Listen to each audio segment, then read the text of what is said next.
Good morning dear students. बाल साधना online classes में सभी बच्चों एवं अभिभावकों का हार्दिक स्वागत है। आज हम एक्सरसाइज पढ़ेंगे 7.6। तो हम एक्सरसाइज 7.6 पढ़ने से पहले हमारे पास दो टॉपिक है, उनके ऊपर चर्चा करेंगे। पहला टॉपिक है रोल्ले की मध्यमान प्रमेय और दूसरा हमारे पास जो टॉपिक है वो है लाग्रांज मध्यमान प्रमेय। तो ये एक्सरसाइज पढ़ने से पहले हम इन दोनों के बारे में पढ़ेंगे। ओके, तो हमारे पास पहला जो टॉपिक है वो है रोल्ले की मध्यमान प्रमेय। तो देखो हमारे पास यदि कोई भी फलन होता है उसके ऊपर रोल्ले प्रमेय कब लागू होगी इसके लिए हमारे पास इसके अंदर 3 पॉइंट है। यदि किसी भी फलन के ऊपर ये तीनों पॉइंट अप्लाई होते हैं तो इसका मतलब ये है कि उस फलन पर कौन सी प्रमेय लागू होगी, रोल्ले प्रमेय। ओके, तो इसका पहला पॉइंट आपके पास होगा, यदि f कोई वास्तविक फलन है, हमारे पास f क्या है, कोई वास्तविक फलन है जो कि संवर्त अंतराल ए बी, संवर्त अंतराल मतलब होता है बड़ा कोष्टक। संवर्त अंतराल का मतलब आपके पास ये होगा कि इस अंतराल के अंदर अवयव a और b भी शामिल होगा और इसके बीच के बिंदु भी शामिल होंगे। संवर्त अंतराल का मतलब ये होता है कि जो अंतराल हमें दिया जाता है उसके जो अंत्य बिंदु है यानी अवयव a अवयव b, ये भी इस अंतराल में शामिल होंगे और इसके बीच के बिंदु भी शामिल होते हैं। विवर्त अंतराल का मतलब होता है ए बी छोटा कोष्टक। इसका मतलब होता है कि इस अंतराल में ए और बी अवयव है ये शामिल नहीं होंगे, सिर्फ और सिर्फ इसके बीच के बिंदु ही लिए जाते हैं।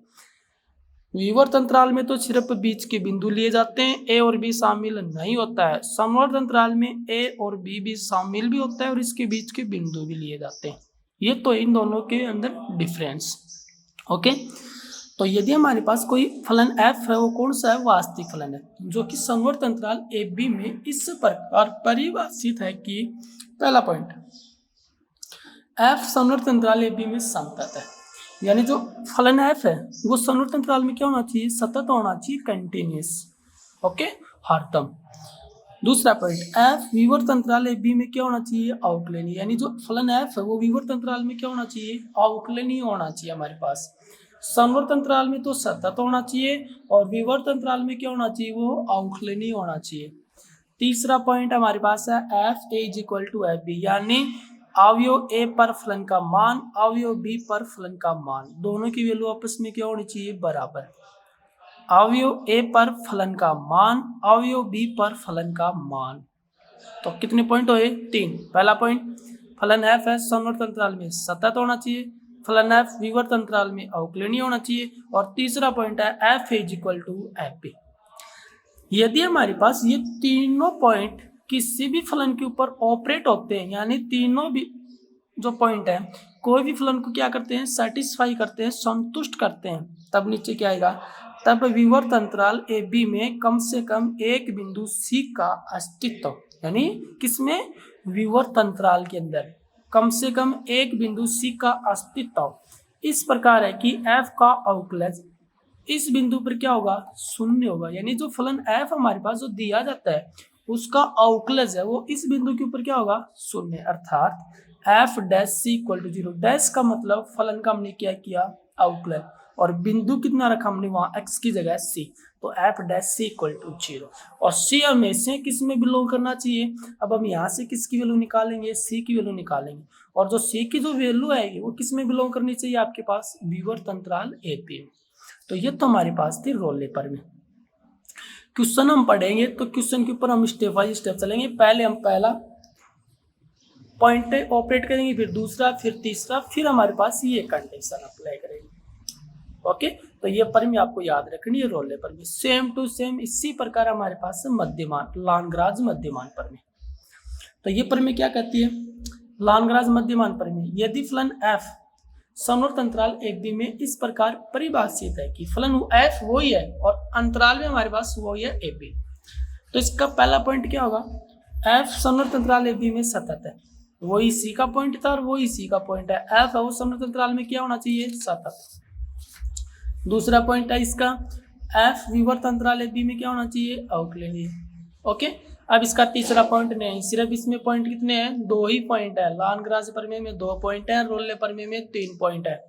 तो दोनों पॉइंट यदि किसी भी फलन के ऊपर संतुष्ट होते हैं, यानी दोनों पॉइंट किसी भी फलन के ऊपर ऑपरेट हो रहे हैं, तो विवर्त अंतराल में कम से कम एक बिंदु C का अस्तित्व इस प्रकार होगा। तो विवर्त अंतराल में कम से कम एक बिंदु C का अस्तित्व किस प्रकार होगा, F dash C equal to F B minus F A upon B minus A. F dash C is equal to F B, B का मतलब, एफ बी का मतलब बिंदु बी पर फलन का मान, एफ ए का मतलब बिंदु ए पर फलन का मान। जो संवर्त अंतराल में, जो अंतराल में पॉइंट है ना ए बी, संवर्त अंतराल में पीछे, तो बी का मतलब है बिंदु बी पर फलन का मान, और ए का मतलब है, एफ ए का मतलब है बिंदु ए पर फलन का मान। अब एफ डैश सी, डैश का मतलब है जो फलन हमें दिया जाता है उसका हम क्या करेंगे, आउटलन। तो उसका आउटलन करो और इसकी इक्वल रखो, फिर इसको हम सोल्व करेंगे, यहाँ से हम वैल्यू फाइंड करेंगे। तो क्वेश्चन के अकॉर्डिंग इसका वर्किंग रूल है ये, इसको याद रखना आप।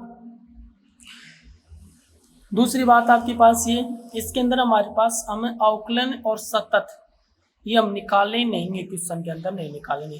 क्वेश्चन में हम तभी निकालेंगे जब हमारे पास कोई भी फलन किसका हो, या तो हमारे पास कोई फलन मोड वाला फंक्शन हो, निरपेक्ष मोड वाला फंक्शन होता है, उसी को हम चेक करते हैं कि फलन अवकलन ये है या सतत है या नहीं है। बाकी जो फलन होंगे उसको हम चेक नहीं करेंगे, या फिर हमारे पास जो महत्तम पूर्णांक वाले जो फलन होते हैं उनको हम चेक करेंगे। बाकी जो फलन है वो डायरेक्ट आपके पास सतत और अवकलन ही होते हैं। क्यों? क्योंकि हमने एक्सरसाइज 6 पढ़ी थी। तो एक्सरसाइज 6 पढ़ने से पहले हमने क्या पढ़ा था, आर एच एल और एल एच एल पढ़ा। एक्सरसाइज 6 सातत्यता और अवकलनीयता पढ़ी थी। तब वहां मैंने आपको बताया था कि कोई भी फलन सतत कब होता है। तो वहां हमने क्या पढ़े थे, यदि कोई फलन एफ है अपने प्रांत के प्रत्येक बिंदु पर सतत है तो आपके पास वो फलन उस प्रांत में क्या होगा, सतत फलन। तो वो हमने पढ़ा था अचर फलन, तत्सम फलन, बहुपदीय फलन, त्रिकोणमितीय फलन, लघुगणकीय फलन। तो ये हमने कितने फलन पढ़े थे, 8 फलन पढ़े थे इस प्रकार से। तो वो सभी फलन है वो अपने प्रांत में पहले से क्या होते हैं बेटा, वो सतत होते हैं, तो उनको हम चेक नहीं करेंगे आपके पास, ठीक है। तो आपके पास एक्सरसाइज जो 6 है उसके अंदर जो हमने वो कल पढ़ाया था आपके पास उस टाइम पर, तो वो आप याद भी रखना, उसको एक बार वापस पढ़ना उसको। अब हम करेंगे क्वेश्चन। तो एक्सरसाइज 7.6 का पहला क्वेश्चन हमारे पास है, सभी क्वेश्चनों का वर्किंग रूल सेम, यानी सभी क्वेश्चनों का जो मेथड है वो सभी का सेम है। यदि आपके पास एक क्वेश्चन समझ में आ गया है तो आपके पास सभी क्वेश्चन आप खुद कर सकते हो।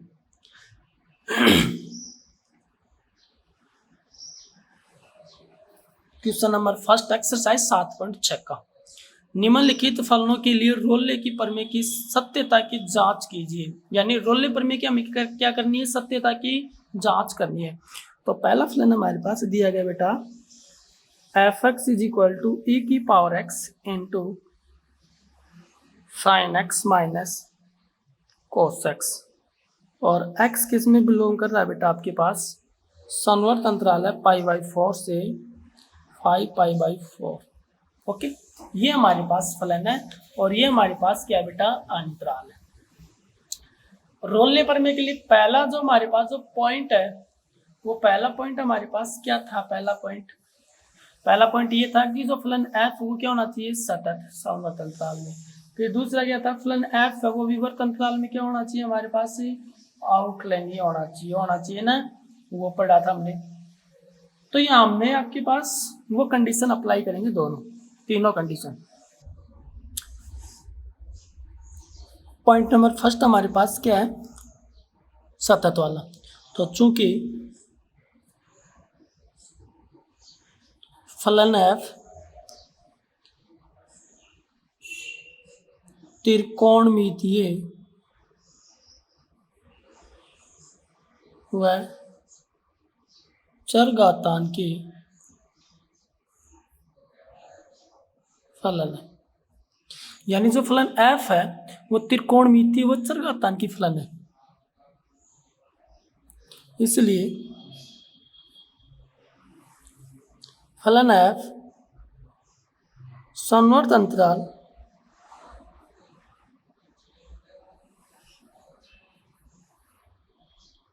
π/4 5/4 में सतत होगा। ओके, क्योंकि जो फलन एफ है वो x में त्रिकोणमितीय और चरघातांकी फलन है। और हमने एक्सरसाइज 6 के अंदर पढ़ा था, हमने एक्सरसाइज 6.1 स्टार्ट करने से पहले मैंने आपको थोड़ी पढ़ाई थी, उसके अंदर हमने पढ़ा था कि जो फलन त्रिकोणमितीय और चरघातांकी फलन होते हैं sine cos e to power x, वो जो फलन है वो अपने प्रांत में क्या होते हैं, सतत होते हैं। तो इसका मतलब इस फलन का प्रांत हमारे पास ये दिया गया। तो जो फलन f वो त्रिकोणमितीय और चरघातांकी फलन है, इसलिए जो फलन f वो संवर्त अंतराल में क्या होगा, सतत होगा। तो इसको हमें सतत दिखाना नहीं है, इसको RHL और LHL हमें दिखाना नहीं है, इसको हम डायरेक्ट इस टाइप से लिखेंगे उसके अकॉर्डिंग, एक्सरसाइज 6 के अकॉर्डिंग। ओके, तो हम ये लिखना पड़ेगा कि जो फलन f वो कौन सा फलन है, वो चरघातांकी है कि बहुपदीय फलन है कि अचर फलन है कि तत्समक फलन है कि लघुगुणिकीय फलन है, कौन सा फलन, वो फलन लिखो और फिर नीचे हमारे पास लिखो इसलिए फलन जो f है वो संवर्त अंतराल के अंदर हमारे पास क्या होगा, सतत होगा। तो पहला पॉइंट हमारे पास क्या हुआ, कंप्लीट, कि फलन f है वो क्या हुआ, सतत। दूसरा पॉइंट हमारे पास क्या आता है, अवकलनीय। तो जो फलन अवकलनीय है तो सबसे पहले हम इस फलन का क्या करेंगे, अवकलन करेंगे बेटा इस फलन का। ओके, तथा f डैश x, देखो fx का अवकलन क्या है, कितना है मेरे पास, f डैश x है, आया कि नहीं आया। इसका अवकलन करेंगे तो फर्स्ट इंटू सेकेंड, e की पावर x को हम कौन सा फलन मानेंगे, फर्स्ट, और साइन x कोस x को हम कौन सा फलन मानेंगे बेटा, सेकेंड, क्योंकि दोनों फलन मल्टीप्लाई में, तो फर्स्ट इंटू सेकेंड। तो इज इक्वल टू पहला फलन सेम टू सेम, e की power x same to same. दूसरे फलन का अवकलन करो, साइन का अवकलन क्या, कितना है आपके पास, cos x plus cos x का अवकलन क्या, तो minus sine x, minus minus plus, तो साइन x फिर प्लस, पहला फलन सेम टू सेम, दूसरे फलन का अवकलन, साइन का अवकलन कोस x और कोस x का माइनस साइन x, ठीक है, प्लस दूसरा फलन same to same sine x minus cos x into पहले फलन का अवकलन e की पावर x का अवकलन कितना होता है बेटा, e की पावर x। ओके, अब इसके अंदर हम क्या कॉमन ले सकते हैं बेटा, e की पावर x कॉमन ले लो, अंदर क्या बचा, कोस x plus sign x plus sign x minus cos x, कोस कोस कैंसिल, साइन और साइन कितने हो गए बेटा, 2 साइन x, यानी 2 e to power x into sine x, ये हुआ f डैश x के। ओके, तो f डैश x का मान कितना है, 2 into e to power x into sine x, जो कि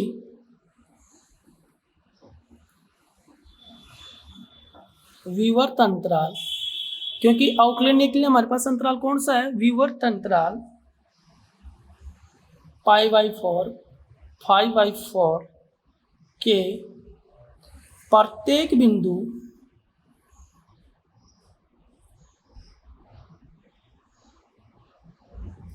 पर परिमित व विद्यमान है।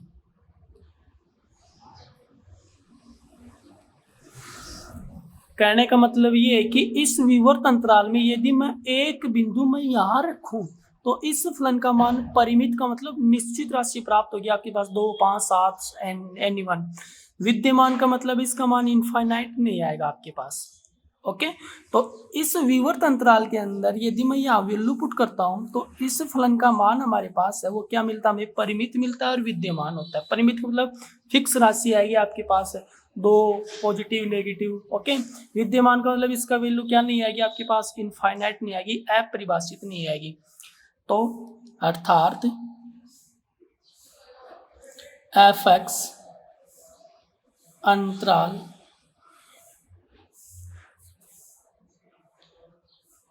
π/4 5/4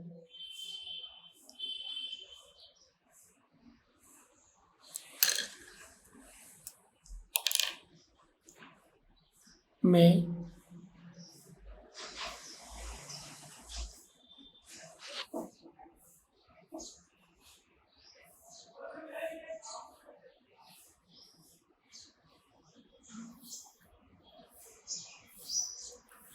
ओके, तो दूसरा पॉइंट क्या हुआ, पहले हम इस फलन का क्या करेंगे, हर क्वेश्चन के अंदर दूसरे पॉइंट में पहले फलन का अवकलन करेंगे f डैश x।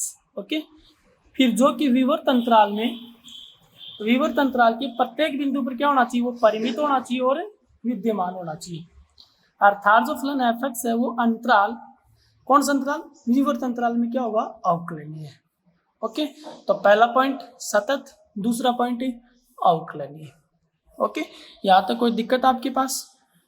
यानी आपके पास पहला जो हमारे पास जो फलन है उसको तो हमें दिखाना है सतत, और फिर हमारे पास उसको हमें क्या दिखाना है? अवकलनीय। ऐसे तीसरा हमारे पास जो पॉइंट है वो हमारे पास तीसरा पॉइंट क्या है? F A is equal to F B. ये आप पॉइंट भी लगा सकते हो, पहला पॉइंट, दूसरा पॉइंट। अब हमारे पास कौन सा पॉइंट है? तीसरा पॉइंट। ठीक है, तो तीसरा पॉइंट हमारे पास क्या है बेटा? कि F A is equal to F B है। एफ ए इक्वल टू कितना आपके पास है? एफ बी, यानी F A is equal to F B. अतः ए की वैल्यू कितनी है आपके पास? जहाँ ए इज इक्वल टू कितना है? π/4, और बी इक्वल टू कितना है? 5π/4। तो पहले हम निकालेंगे एफ π/4। एफ π/4 मतलब एक्स की जगह में π/4 रखना है। जो फलन देखो ये रहा है, एफ एक्स इक्वल टी की power x into sine x minus cos x. Value put करो यहाँ, तो e to power π/4 sine π/4 minus cos π/4। तो e की पावर π/4 साइन π/4 की वैल्यू कितनी होगी बेटा आपके पास? 1/√2, 1/√2 माइनस 1/√2। 1/√2 1/√2 कट का 0 बचा, तो इसकी वैल्यू हमारे पास कितनी है बेटा? 0, यानी एफ π/4 इज इक्वल टू 0। पुनः ये तो मैंने इसकी वैल्यू निकाली, अब हमें क्या निकालना है? F B. इसका मतलब एफ 5π/4। अब x की जगह कितना रखना है? 5π/4 रखना है फलन के अंदर। रखो बेटा, e to power 5π/4 into sine π/4 minus cos 5/4। इसकी वैल्यू हमारे पास कितनी होगी? इसकी वैल्यू भी कितनी होगी आपके पास? वही 1/√2 1/√2। तो इसका मान भी कितना आ जाएगा? 0। तो f 5π/4। इसकी वैल्यू भी 1/√2, इसकी वैल्यू 1/√2, तो 1/√2 1/√2 0, ये 0 आ जाएगा। अतः f π/4 is equal to f 5π/4। ये दोनों वैल्यू क्या है बेटा? इक्वल है ना? f equal to F b, तो f π/4 equal to f 5π/4। Okay, तो हम क्या लिखेंगे? अतः जो फलन f है उसके अंदर आपके पास जो तीनों जो पॉइंट है, पहला पॉइंट, दूसरा पॉइंट, तीसरा पॉइंट, तीनों पॉइंट हमारे पास क्या होते हैं? रोले प्रमेय को क्या करते हैं? संतुष्ट कर रहे हैं। और संतुष्ट कर रहे हैं तो इसका मतलब हमारे पास क्या होगा? कि वहाँ एक कम से कम एक बिंदु C होगा, जो F dash C is equal to क्या होगा? 0।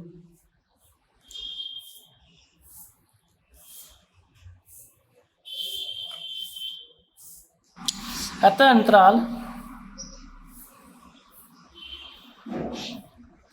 अंतराल हमारे पास क्या है? π/4 5π/4 में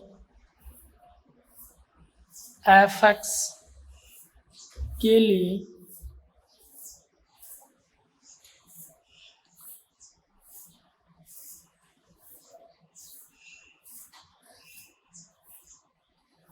रोले के प्रमेय के सभी प्रतिबंध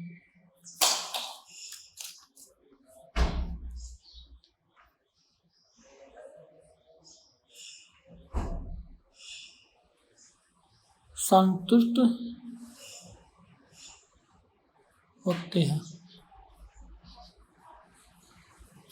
यानी जो अंतराल है आपके पास, जो संवर्त अंतराल है, उसमें जो एफ एक्स के लिए जो रोले प्रमेय के जो सभी प्रतिबंध है वो हमारे पास क्या होते हैं? संतुष्ट होते हैं। क्यों? क्योंकि आपके पास जो पहला जो प्रतिबंध है वो हमारे पास पहला क्या है? हमारे पास ये कि जो फलन एफ है वो हमारे पास संवर्त अंतराल में क्या है? सतत। क्यों है? क्योंकि फलन एफ त्रिकोणमितीय और चरघातांकी फलन है तब।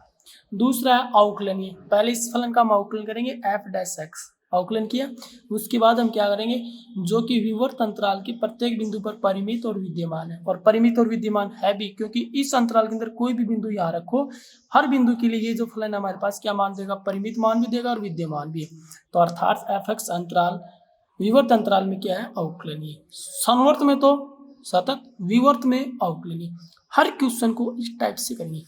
तीसरा पॉइंट हमारे पास क्या बेटा, f = f(b)। ए का मतलब जो अंतराल में पहला बिंदु है वो, बी का मतलब जो अंतराल में दूसरा बिंदु है वो, क्वेश्चन में जो दिया गया अंतराल वो। फिर यहाँ ये दोनों बिंदु हम कहाँ रखेंगे, फलन में रखेंगे, और फिर वहां से ये दे दी दोनों बिंदु फलन में रखते हैं और दोनों की वैल्यू इक्वल आती है, तो इसका मतलब क्या हुआ कि इस अंतराल के लिए अंदर जो फलन f(x) है उसके लिए जो रोल्ले प्रमेय के जो सभी जो प्रतिबंध होते हैं वो क्या होते हैं, संतुष्ट हो रहे हैं। यदि हमारे पास तीनों प्रतिबंध रोल्ले को संतुष्ट कर रहे हैं तो हम नीचे क्या लिखेंगे, अतः विवर्त अंतराल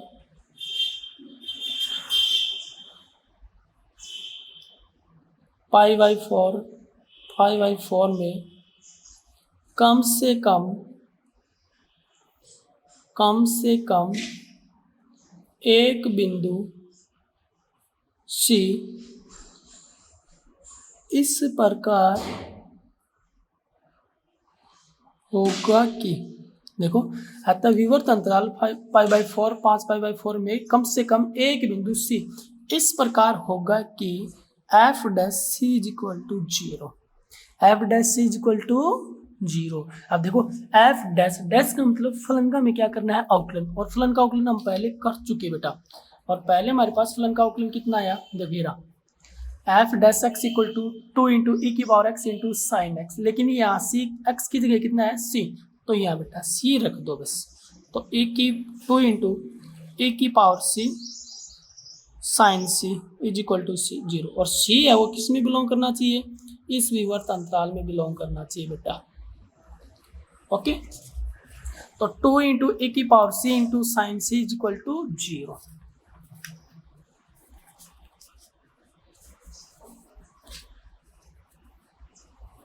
तो इम्प्लाइज 2 sin c = 0, क्योंकि e⁻c कहाँ चला गया आपके पास, 0 में। ओके, दूसरी वैल्यू हमारे पास क्या आई, 2 को भी 0 में डाल दो, तो sin c = कितना आया, 0। ओके, और sin c = 0। अब साइन में 0 किसका मान होता है, पाई का, तो sin c = sin पाई, इम्प्लाई साइन कैंसिल, c = कितना है बेटा, पाई, c का मान = पाई, और जो c है वो किस में बिलोंग करता है आपके पास, अंतराल में, इसलिए c = पाई बिलोंग्स टू π/4 5/4, यानी जो c का मान है वो इस अंतराल में क्या करना चाहिए, बिलोंग करना चाहिए। यदि आपके पास ये जो बिंदु c है इस अंतराल में बिलोंग करता है तो आपके पास रोल नंबर में क्या होती है, सत्यापित, और यदि c का मान इस अंतराल में बिलोंग नहीं करता है तो रोल नंबर में क्या नहीं होगी, सत्यापित नहीं होगी। तो हम नीचे क्या लिखेंगे, f'(c) = 0 को छोड़ दो इसको, अतः